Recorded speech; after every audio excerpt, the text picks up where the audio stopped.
ভোটের কালি শুকানোর আগেই নির্বাচনী অঙ্গীকার ধারাবাহিকভাবে বাস্তবায়ন শুরু করেছে সরকার।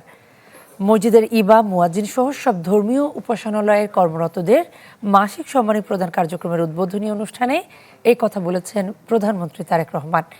এ সময় তিনি আরও জানান, আগামী 14 এপ্রিল থেকে কৃষক কার্ড বিতরণ শুরু হবে। আগামীর অগ্রগতির ভিত্তি আনোয়ার ইস্পাত, স্ট্রংগেস্ট স্টিল সিন্স 1978। নির্বাচনের আগে বিএনপির অঙ্গীকার ছিল ক্ষমতায় গেলে ইমাম, মুয়াজ্জিন, খাদেম, পুরোহিত, যাজক ও অন্য সেবাকর্মীদের মাসিক সম্মানী ভাতা চালুর। সম্মানী গ্রহণ করছেন হুসাইন আহমেদ। সরকার গঠনের 1 মাসের মধ্যে সেই প্রতিশ্রুতি বাস্তবায়ন করল সরকার। প্রথম ধাপে সারা দেশের 4,908টি মসজিদের 9,816 জন ইমাম, মুয়াজ্জিন ও খাদেম 5,000, 3,000 ও 2,000 করে ভাতা পাবেন।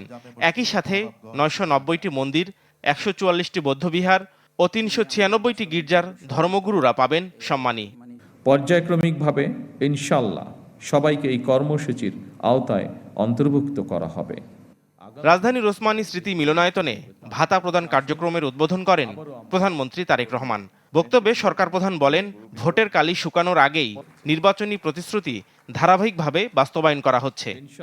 ভোটের কালি নখ থেকে মোচনের আগেই আমরা আমাদের সকল প্রতিশ্রুতি ধারাবাহিকভাবে বাস্তবায়নের কাজ শুরু করেছি। বিভিন্ন শ্রেণী পেশার মানুষের জন্য সরকারের এইসব অর্থনৈতিক কর্মসূচি উদ্যোগের মূল উদ্দেশ্য হচ্ছে, যা আমি আগেই উল্লেখ করেছি, নাগরিকদেরকে অর্থনৈতিকভাবে স্বাবলম্বী করে গড়ে তোলা। প্রধানমন্ত্রী আরও বলেন, সরকার দেশের প্রতিটি মসজিদ, ধর্মীয় উপাসনালয়কে নৈতিক, সামাজিক ও ধর্মীয় মূল্যবোধ শিক্ষার কেন্দ্রবিন্দুতে পরিণত করতে চায়।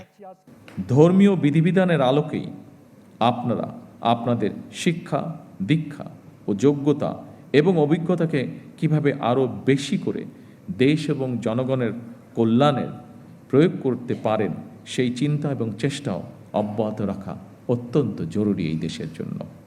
প্রতিটি জেলায় আইন শৃঙ্খলা কমিটিতে একজন করে মসজিদের ইমাম সদস্য রাখার কথা বলেন প্রধানমন্ত্রী। এছাড়া জানান, আগামী 14 এপ্রিল পহেলা বৈশাখে আরেকটি নির্বাচনী প্রতিশ্রুতি কৃষক কার্ড বিতরণ শুরু করবে সরকার। আগামী 14 এপ্রিল তথা পয়লা বৈশাখ থেকে আমরা ইনশাআল্লাহ ফার্মার্স কার্ড বা কৃষক কার্ডের পাইলট প্রজেক্ট চালু করব। নাফিউল ইসলাম লিংকন, চ্যানেল 24, ঢাকা।